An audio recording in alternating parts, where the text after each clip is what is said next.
안녕하십니까. 오늘 청소년 지도사라는 직업으로 세 번째 만나뵙게 된 박현숙입니다. 반갑습니다. 자, 지난번에는 청소년 기본법에 대해서도 이제 공부를 했었고요. 그리고 청소년 지도사 준비하는 과정에 대해서 이제 제가 말씀을 드렸습니다. 오늘은 청소년 지도 방법에 대한 이제 개념으로 시작을 하면서 청소년 지도 방법에 관한 수업을 이제 저하고 이번 시간에 만나게 되는데요. 청소년 지도 방법이라고 하면 일반적인 개념은 이렇습니다. 청소년 지도사가 청소년을 지도하는 행위나 과정을 의미하고요. 그리고 청소년들이 제가 1강에서부터 계속 강조드렸던 부분이 청소년들이 능동적으로 자기 주도적으로 그렇게 능력을 갖도록 환경을 조성하고 조력해주는 그 과정을 일반적인 개념이라고 본다면 청소년 지도 방법에 따른 이제 관점을 한 세 가지로 분류를 하게 되는데요. 첫 번째는 그 규범적인 관점, 다시 말씀드리면 누구나 다 인정하는 모범적인 관점을 말씀드릴 수가 있겠습니다. 청소년이 주체적으로 그리고 자율적으로 인격체로서 전인적인 성장과 그리고 잠재력 개발을 조력하는 일을 그 일련의 과정으로 이해하는 부분을 규범적인 관점이라고 본다면 누구나 다 인정하는 모범적인 관점이라고 이해하시면 되겠습니다. 기능적인 관점은 우리 청소년들이 사회적으로 공동체 의식도 갖고 사회생활 안에서 잘 적응할 수 있도록 하는 부분을 기능적인 관점이라고 한다면 조작적인 관점 부분에서는 청소년이 원하는 바가 무엇인지 요구를 분석하고 그다음에 청소년들을 어떻게 지도할 것인지에 따른 지도 목표를 설정하고 그 목표를 달성하기 위해서 프로그램을 어떻게 설계하고 어떻게 개발하고 수행할 것인지 지속적이고 전문적으로 조력 과정을 이해하는 부분을 조작적인 관점이라고 할 수 있습니다. 그래서 청소년 지도에 관한 그 관점으로는 세 가지가 있는데 규범적, 기능적, 조작적 관점이 있다는 거 알고 계시면 됩니다.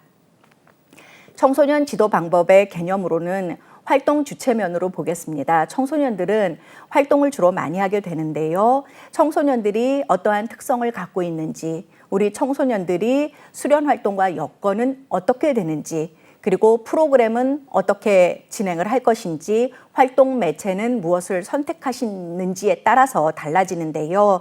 청소년 지도 방법은 청소년 지도사가 전문적으로 수행하는 그 행위만을 의미하는 것은 아닙니다.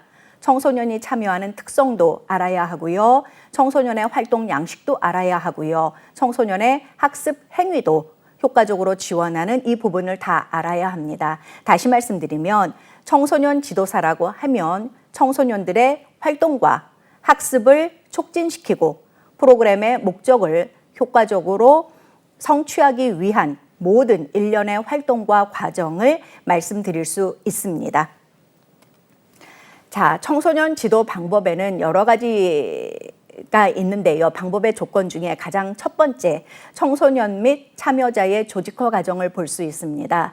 여기는 우리 청소년들을 대집단으로 분류를 할 것인지 아니면 소집단으로 분류를 해서 프로그램을 진행을 할 것인지 우리 청소년들을 어떻게 조직할 것인지 이 부분에 대해서 고민을 하셔야 하고요. 그리고 청소년 활동 촉진 기법으로는 우리 청소년들의 활동을 촉진시키기 위해서 수단과 기법을 의미하게 되는데요. 우리 청소년들의 그 청소년 지도사가 효과적인 지도 행위를 위해서는 기술과 전략도 필요합니다. 여기에는 토의법도 들어가고요. 청소년 지도사가 고민해야 되는 부분들입니다. 토의법이라고 하면 여러분도 아시겠지만 하나의 주제가 이미 도출되어 있습니다. 도출되어 있는 이 주제를 가지고 양쪽에서 같이 의견을 주고받으면서 최고의 결론으로 도달하고자 하는 그런 법을 기법을 말씀을 드릴 수 있고요. 강의법은 제가 지금 여러분들한테 지금 하는 이 방식 일방적이죠. 강의법도 있을 수 있고요. 그리고 역할 연기는 서로 상대가 되어 봐서 움직이는 그런 기법도 있고요. 그리고 연시법은 시연하는 과정이라고 보시면 됩니다. 얼추 보면 좀 비슷한 부분도 있고요. 그리고 이제 실습과 전시법들이 있는데요. 이런 부분들은 참여자의 학습을 촉진시키기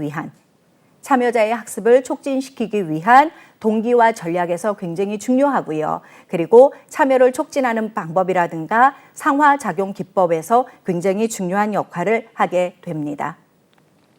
자, 수련 활동 및 활동 매체 한번 볼까요? 수련 활동이라든가 제가 수련 활동 계속 강조했었는데 이제 프로그램이라고 조금 쉽게 생각하시면 된다라고도 말씀을 드렸습니다. 자, 수련 및 활동 촉진 내용을 보다 효율적으로 전달하기 위해서 모든 형태의 전달 수단을 말씀드릴 수가 있습니다. 여기에는 자료나 기구가 포함이 되는데요. 여기에서는 이제 실물 매체, 어찌 보면 가장 중요할 수도 있겠죠. 모형이나 모델을 볼 수 있는 게 있고요. 아니면 인쇄 매체, 프린트물로 나오는 부분들이죠. 신문이라든가 서적이라든가 프린트물 아니면 그림, 팜플렛 이런 것들을 도구로 사용할 수도 있는 거고요. 또 하나는 시청각 매체, 가장 많이 발달했죠. TV, 그리고 요새는 TV보다 더 청소년들이 선호하는 부분들이 유튜버죠. 자기가 좋아하는 부분만 찾아서 볼 수 있는 유튜버도 많이 선호하는 프로그램들이고요. 과거에는 라디오라든가 영사기, 그다음에 이제 교실에서 선생님들이 칠판에다가 할 때 OHP 프로그램, 빔 프로젝트 이런 부분들도 시청각 매체로 하나의 도구로 자리 잡고 있고요. 그리고 수련에 필요한 기구로는 나침판, 어디를 찾아갈 때 필요한 부분들이고요. 전통 악기를 그 매체로 사용할 수도 있고요. 인라인 스케이팅이라든가 이런 부분들도 다 하나의 활동을 촉진하는 매체라고 볼 수 있습니다. 그리고 지도 방법을 한번 볼까요? 프로그램을 운영을 하게 되는데요. 프로그램을 운영을 할 때는 청소년 지도사가 프로그램을 기획합니다. 청소년들과 같이 의논해서 기획하면 가장 좋고요. 프로그램을 기획할 때 그 제반 조건을 고려해서 수련 및 활동 과정의 원활한 촉진을 위해서 활동과 학습이 즐거움을 줄 수 있어야 합니다. 교육적인 부분도 물론 중요하고요. 즐거움도 좋아야 하는데요. 우리 청소년들이 즐겁지 않으면 참석을 안 하려고 합니다. 그래서 모든 프로그램을 기획할 때는 즐거움도 가미시켜주면 훌륭한 프로그램이라고 할 수 있겠습니다. 자, 우리 청소년 지도 및 지도 방법의 한번 특성을 볼까요? 제가 쭉 6가지를 좀 적어봤는데요. 청소년 지도는 가정에서만 이루어지는 것도 아니고 학교에서만 이루어지는 것도 아니고 사회에서만 이루어지는 것도 아닙니다. 가정과 학교, 사회, 지역사회 이 모든 이 안에서 이루어지는 교육을 포함하기도 하지만 가장 중요한 건 정규 학교, 교육 체계 외에 외부에서 이루어지는 사회적인 교육적 성격이 강하다고 보시면 됩니다. 학교 밖, 이렇게 보시면 되고요. 그 다음에 청소년의 전인적 성장을 위해서 신체 발달도 도모해야 되고요. 우리 청소년들의 도덕적인 부분들, 그리고 사회적으로도 대인관계, 유대관계 잘 형성해야 되고요. 정의적 그리고 감정적 발달에 더 큰 관심을 기울여야 하는 게 청소년을 지도하는 청소년 지도사의 입장이기도 합니다. 그리고 다들 그렇게 이제 청소년을 지도하다 보면 이렇게 물어보세요. 그렇다면 청소년 지도가 문제 학생들만을 대상으로 지도하는 것입니까? 라고 질문들을 하십니다. 물론 아닙니다. 문제 학생들뿐만 아니고 청소년기에 있는 모든 학생들, 이 학생들을 아울러서 이 안에서 지도하는 특성을 갖고 있고요. 청소년 지도 방법은 그 자체가 목적성을 갖고 있는 것이 아니고요. 수단과 도구로도 수단과 도구적인 성격을 지닌다는 것도 기억해 주시기 바랍니다.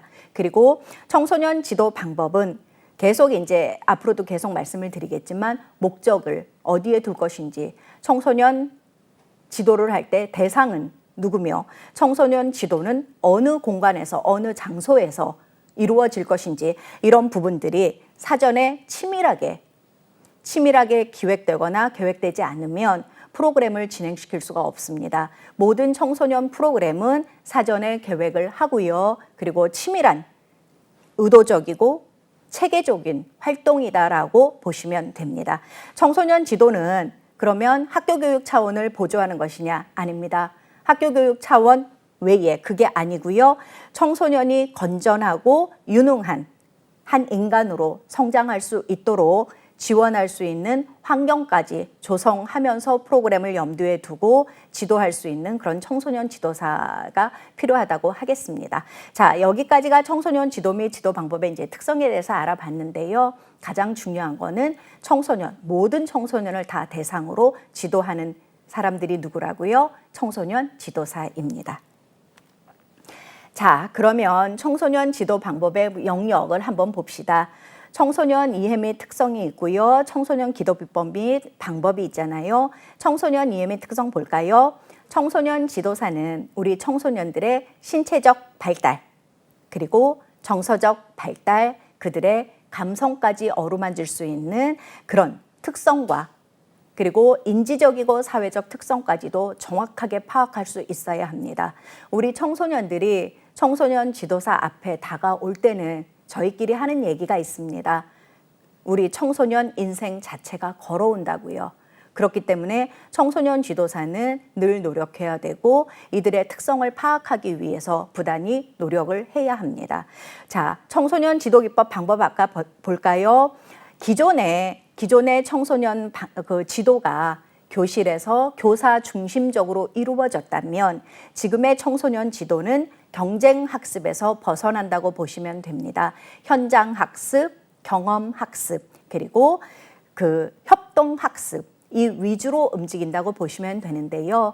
현장 학습과 경험 학습 그리고 협동 학습이 왜 중요하냐면 우리 청소년들이 기존에는 경쟁을 하다 보니까 이렇게 협력하고 이러는 부분들이 조금 많이 미흡했어요. 그런데 현장 학습을 밖으로 나가서 또는 실습실에서 관찰실에서 이런 데서 이제 같이 모든별로 소집단이 될 수도 있고 아니면 시청각 이런 부분에서 대집단으로 움직일 수도 있는데요.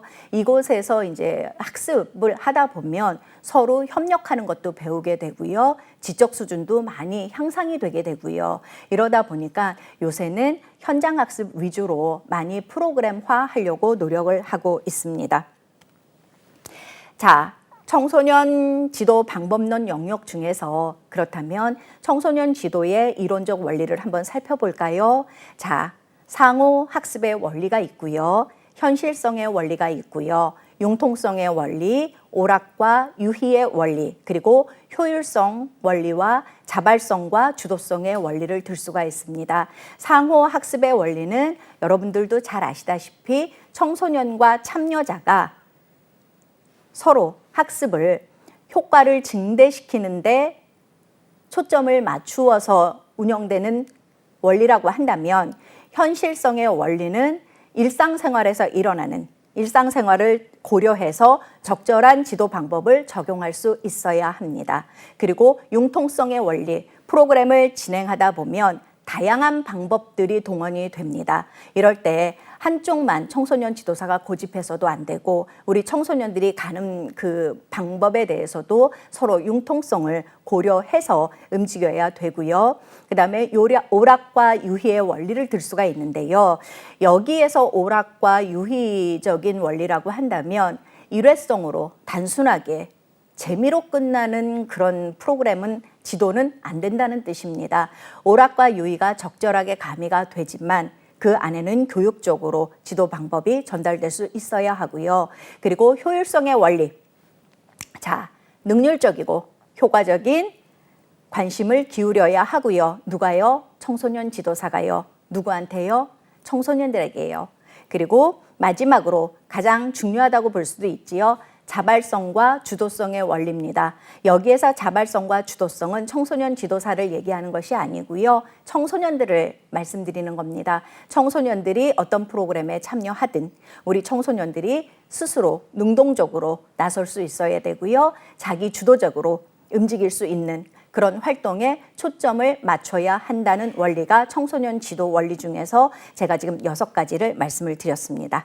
자, 청소년 지도 기법은 여러분들도 잘 아시겠지만 우리 청소년 지도 기법은요, 대집단을 그 영역이 구성원이 조직이 어디냐에 따라서 달라지는데요. 대집단으로 갈 것이냐 아니면 소집단으로 갈 것이냐에 따라서 달라집니다. 그런데 이 대집단을 지도 방법을 하다 보면 여기에 이제 장점이 있는데요. 많은 정보를 짧은 시간 동안에 우리 청소년들한테 전달할 때 그때는 굉장히 유용하고요. 이 대집단 프로그램 안에 소집단 프로그램을 활용을 한다 그러면 이 프로그램은 상당히 효과적이 됩니다. 자, 청소년기의 대집단, 집단 활동, 뭐 소집단이 됐든 집단 활동이 대집단이 됐든 왜 이게 중요하냐면요. 우리 청소년들한테 리더십을 발견할 수도 있고요. 이 안에서 갈등 조정도 자기네들끼리 합니다. 프로그램을. 그리고 의사소통도 원활하게 이루어지고요. 삐그덕거리는 것 같지만 결국은 결론을 향해서 달려가는 모습들을 볼 수가 있거든요.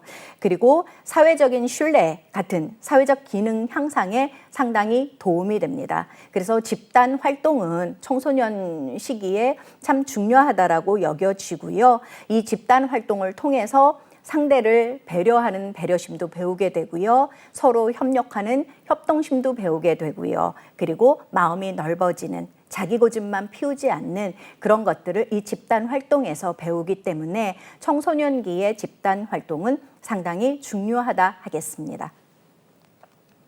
자, 청소년 지도 방법의 원리 한번 그 4가지를 이제 제가 말씀을 드릴 텐데요. 자율 참여의 원리가 있고요. 심성 개발의 원리가 있고요. 문제 해결의 원리, 현장 학습의 원리가 있습니다. 자율 참여는 문구에서도 여러분들이 아시다시피 청소년들이 이성적 사고입니다.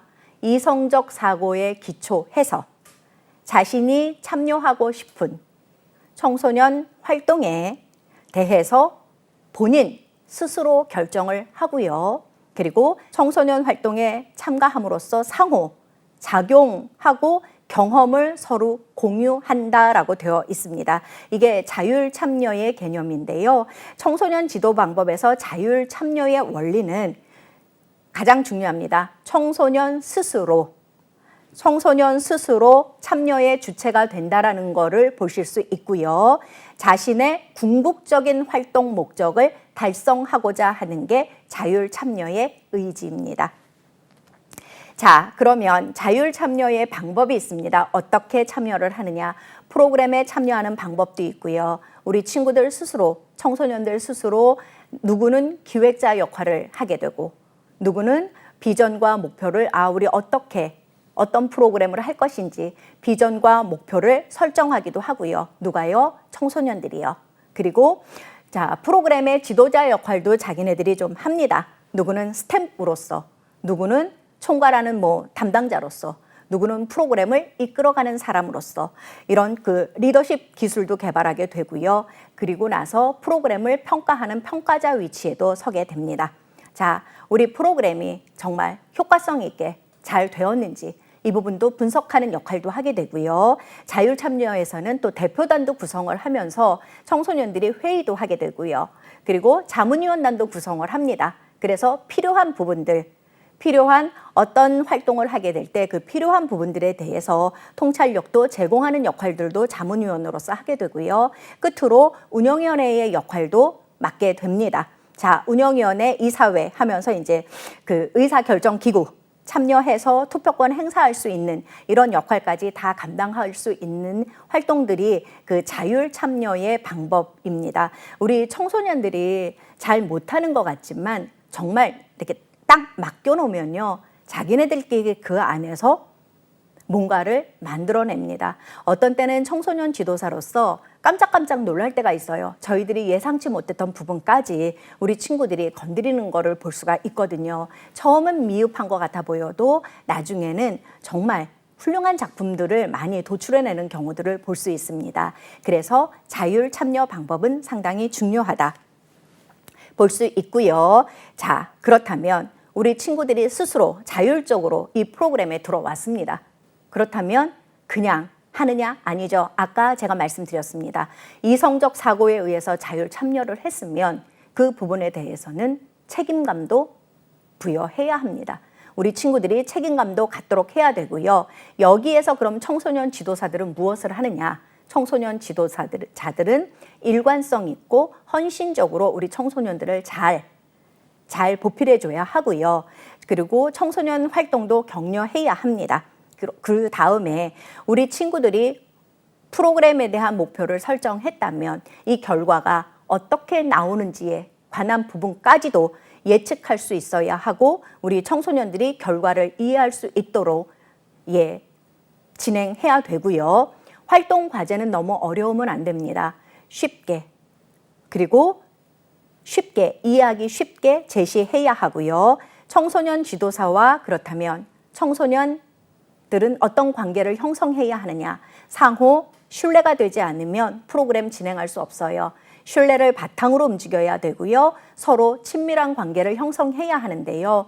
여기에서 친밀한 관계라고 하면 버릇이 없는 것은 아닙니다. 버르장머리가 없는 건 아니고요. 서로 존중하고 청소년 지도사는 청소년을 존중하고 청소년은 우리 또 청소년 지도사 선생님들을 신뢰하고 존중하면서 상호 간에 그런 관계가 형성이 되어야 하고요. 그리고 필요하다면 청소년 지도사는 청소년들한테 건설적인 비판도 할 수 있습니다.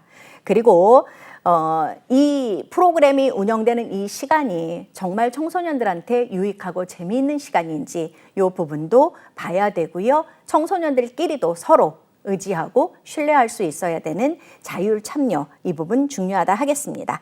자, 두 번째로 넘어가 볼까요? 심성개발의 원리입니다. 심성, 마음가짐이지요. 자, 내 안에 나. 자, 긍정적으로 이해하고 수용하고 그리고 자존감.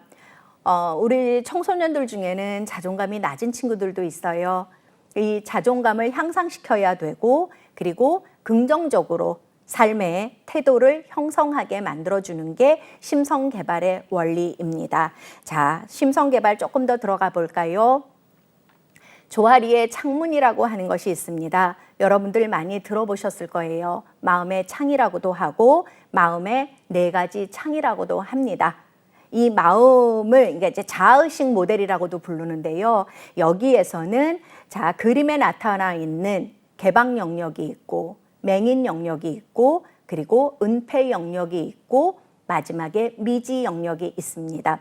나와 상대방을 서로 알아가는 부분에 있어서 나의 마음을 오픈하고 그리고 타인의 마음도 오픈된 가장 훌륭한 방법이 개방 영역이지요. 오픈 에리아라고도 하는데요. 여기에서는 내 마음도 개방하고 상대방 마음도 개방했을 때 서로 유대관계가 가장 잘 이루어지는 아주 좋은 방법이고요. 두 번째, 맹인 영역을 한번 볼까요? 맹인 영역은 내 마음은 감춰놨어요. 안 보여줍니다. 그런데 타인에게는 내 마음을 나는 안 보여줬다고 본인만 몰라요. 근데 타인한테는 알려져 있는 영역을 맹인 영역이라고 합니다. 본인만 모릅니다. 자, 그렇다면 은폐 영역을 볼까요? 은폐 영역은 타인은 모릅니다. 타인은 모르지만 나는 자신한테만 알려져 있는 그 마음, 그 영역을 은폐 영역이라고 하고요. 미지 영역 봅시다. 나한테도 타인한테도 전혀 공개되지 않은, 알려지지 않은 영역이고요. 이 미지 영역은 사실은 조금 위험할 수 있어요. 왜냐하면 어떤 행동을 했을 때 상대에 대해서, 나에 대해서 서로 잘 알지 못하기 때문에 왜 그러지 하고 오해할 수 있는 부분, 어떻게 보면 미지 영역은 그렇게 좋은 영역은 아닙니다. 타인이 본인한테 또는 자신이 다른 사람한테 다가갈 때 이런 철벽 같은 게 쳐져 있다 그러죠. 그래서 그 선뜻 다가가기가 힘든 부분들이 있어서요. 미지의 영역은 별로 그렇게 좋은 영역은 아닙니다. 자, 심성개발. 자아 발견한다고 했습니다. 자기에 대해서 끊임없이 나는 누구지 뭐 이런 고민들을 좀 하고 자기 개방의 필요성을 인식하게 만드는 게 자아 발견이고요. 요거는 심성 개발을 할 때 목적 중에 하나입니다. 그리고 타인을 이해할 수 있습니다. 심성 개발을 하게 되면요. 나와 타인은 같지 않고 다르구나 하고 그 타인의 독창성을 인정할 수 있게 되고요. 관계가 개선됩니다. 이해할 수 있게 됩니다. 서로를 신뢰하게 되고 협동하게 되고 상호 관계를 개선하자 이런 뜻을 갖고 있고요. 행동 변화가 나타납니다. 자, 다른 사람과 나를 닮아가고 뭐 서로 이렇게 하는 부분도 있지만요. 결국은 있는 그대로의 나를 존중하게 되고요. 그리고 자아 실현에 관심도 갖게 되고요. 보다 현실적인 가치관이 형성되도록 공동체 의식을 배양하는 계기가 됩니다. 그래서 청소년 지도 방법 중에서 심성 개발도 상당히 중요하다 하겠습니다. 자, 세 번째, 문제 해결의 개념을 한번 볼까요? 문제 해결은 어떤 문제가 있습니다. 여기에서 문제는 꼭 문제가 문제라는 거는 아니고요. 자, 어떠한 일이 발생했을 때 이 매개, 프로그램을 운영하게 될 때 어떤 매개를 활용해서 문제를 바르게 해결해 나갈 수 있는지 그런 능력을 기르기 위한 학습 태도를 말씀을 드립니다. 세 번째 이제 문제 해결과 의사결정 7단계를 한번 볼까요? 어떤 문제 해결에 들어갈 때는요. 문제가 있으면 이것이 뭐다라고 인식하게 되지요. 이게 첫 번째 단계입니다. 두 번째, 대안을 결정하려고 합니다. 이 문제를 어떻게 해결해 갈 것인지에 대한 대안을 결정하게 되는데요. 이때가 두 번째 단계고요. 세 번째, 대안을 결정했으면 그거에 따라서 정보를 수집해야 되겠지요. 정보를 수집하고 그리고 이때 정보를 수집할 때는 실제적이고 객관적인 입장에서 정보를 수집해야 됩니다. 주관적인 거 안 됩니다. 그리고 자, 정보를 수집하게 되면 이 정보가 해결 방안에 맞는지 안 맞는지 장단점을 분석하게 되지요. 그리고 판단과 평가까지 이루어지는 단계가 대안 평가 단계고요. 장단점을 다 분석을 했습니다. 그 다음엔 어떻게 해요? 실행 가능한 해결책을 선택하게 됩니다. 어떻게 갈 것인지. 자, 이 문제를 이런 자료들을 이 문제를 처음 인식했던 여기에 대입을 시켰을 때 가장 실용적이고 효과적으로 해결이 될까라고 하는 선택 단계에 들어가게 되고요. 그 다음에는 선택 단계를 했으면 그 다음에 이제 실행으로 넘겨야죠. 실행하면 결정한 해결책, 어떠한 방법으로서 이 방법이 가장 좋다라고 생각했으면 실행까지 들어가야 되겠지요. 이 단계를 선택 실행 단계라고 한다면 마지막에는 결과 평가 단계입니다. 여기에서 이제 결과 평가 단계는 자, 다 마무리가 됐습니다. 그리고 나면 이제 피드백 같은 걸 한번 해보겠지요. 이 해결책을 선택한 이 방법이 과연 최선이었는가? 아니면 또 더 나은 방법이 있었는가? 아니면 취소하고 다시 새롭게 처음부터 자료 수집부터 시작을 해서 새롭게 가야 할 것인가? 이런 부분들을 결정하는 단계를 평가 단계라고 하고요. 문제 해결에서 의사를 결정하는 7가지 단계는 순서도 알아야 하고요. 순서도 알아야 하고 그다음에 내용의 뜻도 파악하고 있어야 합니다. 시험에서 꼭 건드려지는 그런 문제거든요. 그리고 자, 집단 문제 해결 한번 볼까요? 의사 결정 방법들이 있습니다. 집단 문제 해결은 이제 가장 전통적인 방법은 여러분들도 아시겠지만 그룹으로 이루어지는 그룹 토론을 요건 이제 다수결, 자, 손 드세요 하는 이제 이런 과거에 이루어졌던 방식이라고 한다면 이제 요새는 브레인스토밍 방법을 조금 많이 쓰기는 해요. 이 브레인스토밍 방법은 이제 어떤 주제가 하나 던져졌습니다. 누구나 다 참여할 수 있어요. 여기에서는 아이디어가 많으면 많을수록 굉장히 좋아요. 선택할 수 있는 폭이 넓어지기 때문에 그래서 이 브레인스토밍 같은 경우는 형식에 얽매이는 법도 없습니다. 그리고 자유롭게 의사 표현도 할 수 있고요. 상대방 의견에 대해서 비판하거나 그리고 어떠한 평가도 이루어지지 않습니다. 그래서 가장 많이 쓰는 방법 중에 하나가 브레인스토밍 방법이고요. 그리고 이제 델파이 기법이라고 하는 거는 뭐냐면 연속적인 익명의 조사표를 통한 투표입니다. 다시 말씀드리면 그 의견이 좁혀질 때까지 계속 만들어가는 그 방법이고요. 여기에서는 어떤 집단이 토의를 독점하는 것도 막을 수 있고요. 그리고 자신들의 의견을 고집하는 구성원들로부터 보호받을 수 있다라고 하는 장점을 갖고 있는 게 델파이 기법입니다. 다음에 여론 방법 한번 볼까요? 여론 방법은 심사숙고해서 어떤 결정을 내려야 되는데 그럴 시간이 없어요. 이럴 시간이 없을 때 가장 많이 쓰는 방법이 여론몰이 방법이라고도 하지요. 그래서 그룹의 화합이 최우선적으로 갈 때 이제 효과적이기는 하는데요. 그룹 내에서 자신의 의견을 이제 표현할 수도 있지만 짧은 시간 내에 결정할 수 있는 방법이다. 그리고 이제 구조적 그룹 형성, 이 부분은 이제 이렇게 쭉 읽고 넘어가시면 됩니다.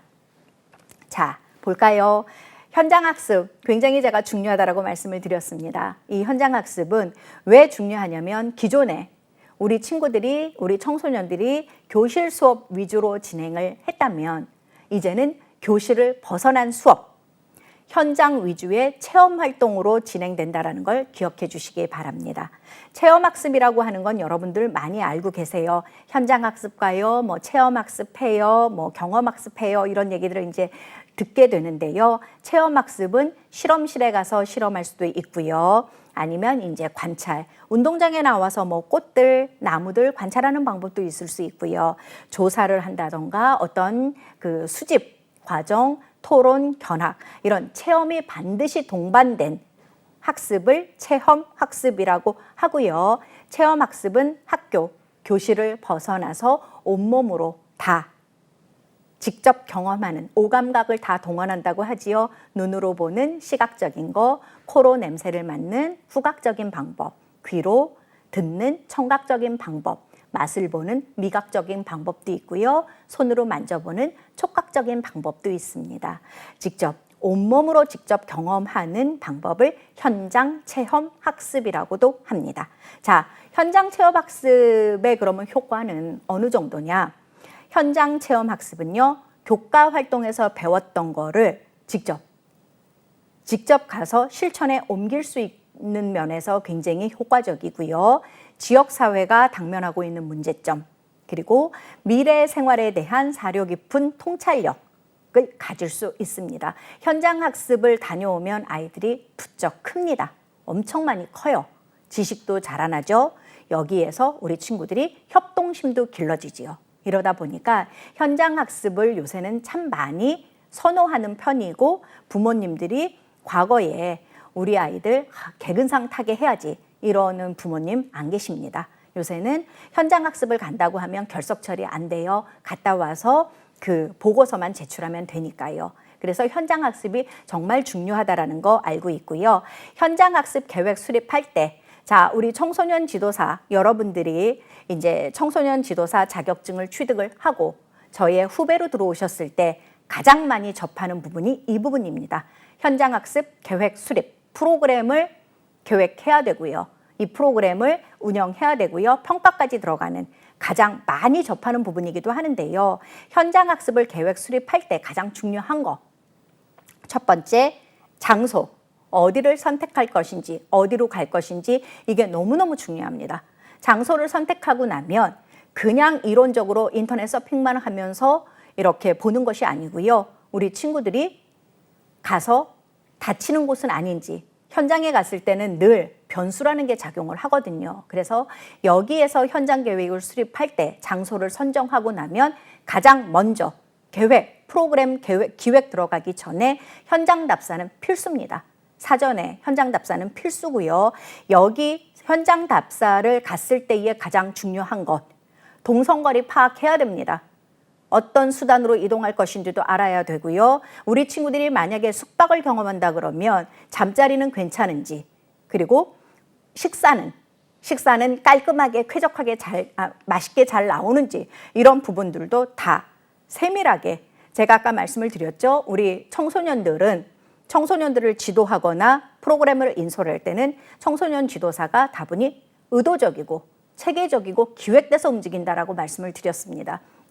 현장 답사가 그만큼 중요하고요. 그 다음에 현장 답사를 갔다 와서 오케이, 본인이 봤을 때 괜찮다. 이럴 때는 이제 계획을 수립하게 됩니다.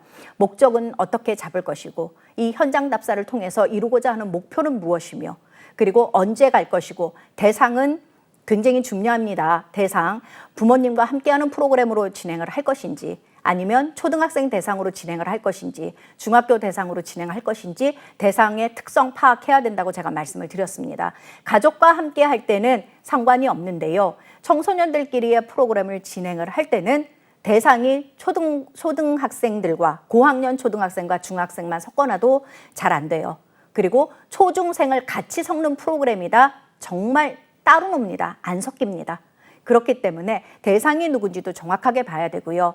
그리고 아무리 훌륭한 프로그램을 잘 기획을 했다 하더라도 안전관리에서 무너지면 다 도루묵됩니다. 안전은 너무너무 중요한 부분이라서 우리 청소년 지도사들이 청소년들을 데리고 해외 탐방을 가든 지역 간의 교류 활동을 하든 아니면 어떤 프로그램으로 현장 체험을 하든 외부에서 볼 때는 굉장히 청소년 지도사가 그냥 우리 친구들을 데리고 가서 같이 어울려서 그냥 즐기다 오는 거 아니냐 이렇게 오해하시는 부분들이 있으세요. 왜냐하면 저도 제가 청소년 지도사를 하기 전에는 그렇게 생각했던 적도 있었으니까요. 그런데 청소년 지도사를 일을 하다 보면 일단 밖을 벗어나게 되면요.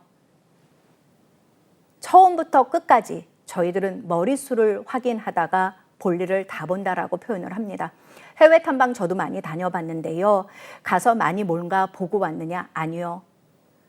외부에 보여지는 거는 사진으로 나중에 찍었을 때 이제 결과물이 나와야 되니까 사진으로 보여졌을 때 우리가 여기를 갔었지. 그렇지만 세세적으로 보고 오는 건 없고요. 우리 친구들 어디가 아픈 데는 없는지 우리 친구들이 이 프로그램을 지금 제대로 잘 즐기고 있는지 이런 부분들을 세밀하게 관찰하고 보기 때문에 절대로 안전관리는 중요하다고 하겠습니다. 자, 청소년 지도 방법의 이론적 토대 한번 볼까요? 자, 여기에서는 경험학습 이론이 있고요. 구성주의 이론이 있습니다. 경험학습은 경험과 내가 체험한 경험과 지식을 따로 분리하지 않습니다. 그래서 그 현장 학습과 반성적 사고를 중요시하는 이론이 경험학습 이론인데요. 현장 학습은 제가 지금 계속 설명을 드렸습니다. 그렇다면 반성적 사고라고 하는 건 뭘 잘못해서 하는 그런 게 아니고요. 이 반성적 사고라고 하면 우리 청소년들이 현장 학습을 갔어요. 거기에서 우리 친구들이 같이 그룹 활동을 하든 어떤 일들을 할 때 거기에서 얻은 지식 같은 거를 봤어도 느끼는 거는 청소년들마다 다 다를 수 있잖아요. 그 지식들을 한데 모아서 정보를 공유하는 거를 반성적 사고를 한다라고 표현을 합니다. 그렇기 때문에 경험학습 이론에서는 현장 학습과 반성적 사고를 토대로 우리 청소년들이 부쩍 성장한다라는 것을 강조한 이론이라고 볼 수도 있습니다. 자, 구성주의 이론을 볼까요? 우리 청소년들 프로그램을 기획할 때 제가 말씀을 드렸죠. 집단으로 갈 것이냐, 대집단이냐, 소집단이냐. 자, 청소년들 프로그램을 기획할 때요. 한 명 가지고 움직이는 경우는 없습니다. 상담을 제외하고는. 자, 그렇기 때문에 어떻게 구성할 것인지를 중점적으로 보는 이론이고요. 여기에서는 철학적으로는 상대주의적 인식론에서 시작이 되고요. 그리고 심리학적으로는 피아제를 중심으로 시작된 그 이론이 구성주의 이론이고요. 여기에서는 맥락과 구성이 핵심 용어고요. 그리고 청소년 중심으로 지도 과정이 전개가 된다라는 것을 강조한 이론이 구성주의 이론입니다. 자, 그렇다면 이제 피아제, 프로이트, 이제 앞으로 계속 여러 인물들을 만나시게 되는데 이 인물들은 이제 나중에 제가 다시 설명을 드리도록 하겠습니다. 자, 우리 청소년 지도 방법 제가 계속 지금 반복합니다. 교수, 학습 과정 중요하죠. 자, 청소년과 청소년 사이에, 청소년 지도사 사이에 관계 형성을 위한 기초 과정, 신뢰가 바탕이 되어야 된다라고 말씀드렸습니다. 서로 신뢰하지 않으면 프로그램 아무리 잘 기획해도 안 된다라는 말씀드렸고요. 협동학습 과정도 봐야 되고요. 그다음에 의사소통, 청소년 지도사가 프로그램을 기획하기 전에 가장 좋은 건 청소년들이 원하는 욕구가 무엇인지 이 부분에 대해서 아셔야 합니다. 그래서 같이 프로그램을 기획할 때가 가장 좋은 방법 중에 하나고요. 집단 역동 과정 한번 볼까요? 활용 방법 아까 제가 말씀드렸지요. 브레인스토밍 방법도 있고 필름 66 방법도 있고요. 역할 연기, 뭐 이제 세미나, 배심 토론 이런 것들이 이제 쭉 있게 되는데요. 이 중에서 좋아하는 거를 그 청소년들의 특성에 맞게 선택해서 적용시키면 되고요. 리더십 과정도 있습니다. 조직행동 과정, 경험학습, 참여 과정, 상담 과정, 그리고 봉사학습 과정까지 여러 가지 이론적 과정들이 있다라는 거를 이제 보시면 됩니다. 자, 우리 청소년들을 이제 단계적으로 지도를 하셔야 하는데요. 이 단계적인 지도 방법에서는 계획 단계가 있고 실행 단계가 있고 평가 단계가 있습니다. 자, 계획은 말 그대로 청소년을 지도하기 전에 지도에 필요한 모든 그 사항을 준비하는 단계라고 보시면 되고요. 청소년 계획 단계에서 특징은 청소년 그 지도자가 청소년 지도의 목적과 활동 전개의 기본 방향을 설정하는데 전문적인 지도 방법의 특징을 의미한다라고 했습니다. 자, 아까도 이제 계속 제가 반복해서 말씀을 드리지만 청소년 지도를 할 때는 의도적이어야 한다라고 말씀을 드렸습니다. 치밀해야 한다고도 말씀을 드렸고요. 체계적이어야 한다라고도 말씀을 드렸습니다. 청소년 지도는 그냥 이루어지는 것이 아니기 때문입니다. 자, 활동 내용 볼까요? 목표를 설정함에 있어서 모호하면 안 됩니다. 이 목표는 구체적이어야 합니다. 구체적이고 명확하게 목표, 어떻게 할 것이다 라는 설정이 돼야 되고요. 그리고 청소년들의 요구를 들었죠. 사전조사 했지요. 사전조사 했습니다. 그러면 프로그램을 기획하고 프로그램을 기획할 때 이 프로그램이 교육적으로는 얼마나 효과적인지, 경제적, 돈이 들어갈 건지, 우리 청소년들한테 돈을 받을 것인지, 참가비죠. 참가비를 받을 것인지, 아니면 무료로 진행을 할 것인지 이런 부분들도 다 고려를 해야 하고요. 그리고 이 프로그램이 과연 실현 가능성이 있겠느냐. 제가 명확하고 구체적이어야 한다라고 했죠. 이런 부분들을 다 기획해서 프로그램 이제 활동 내용을 선정할 때 계획 단계에서 꼭 짚어야 되는 부분이고요. 또 하나는 홍보와 모집 단계가 계획 단계 안에 들어갑니다. 홍보는요. 여러분들도 많이 다니시면 이제 보시겠지만 전광판, 옥상이라든가 건물에 이렇게 시청각 효과를 보여주는 그 전광판 보셨지요? 이런 데서 홍보하는 경우도 있는데요. 청소년 프로그램이 정말 국가적인 차원에서 움직이는 프로그램이 아니면 그 전광판 큰 데는 아니고요. 지자체에서 쓰는 시청이나 이제 그 지자체 시군구 군청에 그 전광판이 있는 데가 있어요. 공문을 띄워드리면 그 전광판에서 홍보할 수 있는 기회도 주어지고요. 그리고 또 하나는 이제 그 홍보할 때에 가장 중요한 거요. 그 인쇄물을 통해서 팜플렛을 통해서 이제 뭐 문자를 통해서 아니면 뭐 이제 단톡방 아니 그 SNS를 통해서 이런 홍보 방법들도 있는데 가장 중요한 건요. 저희가 경험을 해봤지만 입소문이 가장 중요합니다. 아무리 좋은 프로그램도 한번 참가했는데 만족도가 낮았어요. 그러면 그 다음 좋은 프로그램을 기획해서 학생들을, 청소년들을 모집하고 하는 데 있어서 어려워집니다. 그렇기 때문에 이 프로그램을 잘 만들었으면, 잘 기획했으면 홍보까지 나가기까지는 정말 그 프로그램에 진실되고 헌신되게 그렇게 진행을 해야 되는 부분들이 있고요. 그렇게 되면 입소문이 나게 되면요. 저희가 홍보 제대로 안 해도 다 모집 단계에서 정원을 초과하게 되는 그런 기분 좋은 일들도 발생을 합니다. 자, 홍보와 모집 단계에서는 이제 뭐 어떤 프로그램에서 그 뭐 리더십 아카데미라든가 어떤 이제 외부 강사를 모집해서 뭐 강의법으로 진행되는 프로그램이라고 할 때는 강사 섭외진도 고려해야 됩니다. 이때는 그 강사의 그 위치를 생각을 해서 이제 직위나 뭐 직급 이런 부분들을 생각을 해서 그 경제적인 부분, 강사비는 어떻게 나가야 되는지 이런 부분들도 고민을 해야 되고요. 공간과 장소 계획 단계에서 다 이제 준비를 해야 됩니다.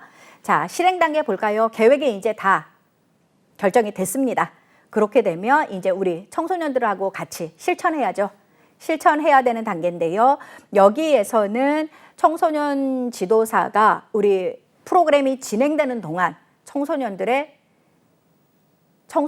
정말 잘 관찰하고 그리고 그 활동 상황이라든가 이런 것들을 세밀하게 봐야 돼요. 여기에서 강조드리는 부분은 혹시 소외되는 청소년들은 없는지, 그리고 이 프로그램에 어울리지 못하는 친구들은 없는지, 이 프로그램을 누군가에 의해서 막 끌고 가는 듯한 그런 느낌을 받지는 않는지, 이런 부분들을 세심하게 관찰을 하고 청소년 지도사는 그 요 부분들에 대해서는 이제 약간 도움을 줄 필요성은 있겠다 생각을 합니다. 자, 지도 매체의 선정 시 고려사항 한번 볼까요? 학습자의 특성, 자, 참가하는 청소년들의 특성 파악해야 된다라고 말씀드렸습니다. 그리고 수업 상황이라든가 그리고 학습 목표나 내용, 그 다음에 매체, 장소, 실용적인 요인 이런 것들 지도 매체에서는 다 고려사항으로 들어갑니다. 자, 청소년들 프로그램을 이제 계획했고 그리고 실행했습니다. 이제 프로그램을 다 종료가 됐어요. 평가 단계로 넘어왔습니다. 목표가 어느 정도 이루어졌는지 분석해야죠. 그리고 다음 청소년 지도에 어떻게 적용할 것인지 하는 환류 작업, 피드백해야 되죠. 평가하고 나면 이 프로그램을 그냥 종료하는 것이 아니고요. 자, 같이 반성적 활동 단계에서 이제 환류하는 그런 부분도 되게 중요하다고 했고요. 청소년 지도는 타당성과 효과, 교육적인 성과, 효율성, 최종적으로 확인하는 단계가 평가 단계입니다. 이 평가를 잘하면 그 다음 프로그램을 기획할 때 굉장히 좋습니다. 자, 평가 단계에서는 이제 어떤 것들을 평가하냐, 목표 달성을 잘 했는지에 따른 효과성, 그리고 우리 청소년들이 정말 많이 처음에 모집 단계에서 했던 그 모집을 다 채웠는가 하는 매력적인 거. 프로그램 아무리 좋게 해도 청소년들이 안 오면 안 되거든요. 그래서 이런 매력적인 부분, 그 다음에 우리가 투입한 만큼 산출물이 나왔느냐, 비율 평가해야죠. 이 부분은 능률성이라고 합니다. 그리고 이제 마지막에 그 준거지형 평가도 있고요. 그 다음에 규준지향 평가도 있는데요. 여기에서 규준지향 평가는 이제 청소년들의 서열을 매기는 평가 방식이고요. 집단 내에서 글쎄요, 이거 뭐 좋아하는 친구들도 있고 뭐 안 좋아하는 친구들도 있고 그렇습니다. 준거지향 평가 한번 볼까요? 절대적인 기준이죠. 면접을 통해서 또는 활동 결과물을 분석하거나 이제 관찰을 통해서 평가하는 방법도 있다라는 거 평가 기준에 있습니다. 자, 우리 평가 단계에서 청소년 지도자가 범하는 오류가 있습니다. 요게 5단계가 있는데요. 논리적인 오류, 이거는 겉으로는 확실해 보여요. 완벽해 보여요. 그런데 실제로는 잘못된 추리를 한 거죠. 거기에서 들어오는 오류, 요거는 놓치면 안 되고요. 대비의 오류라고 해서 여기는 이제 평정자의 특성이 평정에 영향을 미치게 되는데 과대평가되는 경우가 있고 과소평가가 되는 경우가 있어요. 이 부분에서도 객관적인 평정이 이루어지지 않는다고 보여지기 때문에 이 오류도 놓쳐서는 안 됩니다. 그리고 인상의 오류, 이거는 선입견이 얼마나 무서운지 아십니까? 이 선입견으로 청소년을 판단하는 거는 정말 청소년 지도자가 피해야 될 부분입니다. 그리고 근접의 오류, 시간적, 공간적 평가 요소의 평가들이 그 비슷한 역량, 근접의 역량으로 유사한 그 양상을 보이는 오류가 있는데요. 이 오류도 피해야 되고요. 표준, 요거는 평정자가 그 표준을 두는 기준이 있어요. 평정자가. 거기에 결과에 따라서 영향을 미치는 오류, 요 5가지, 논리적이냐, 대비, 인상, 근접, 표준, 이 5가지 오류는 청소년 지도사가 반드시 피해야 될 오류입니다.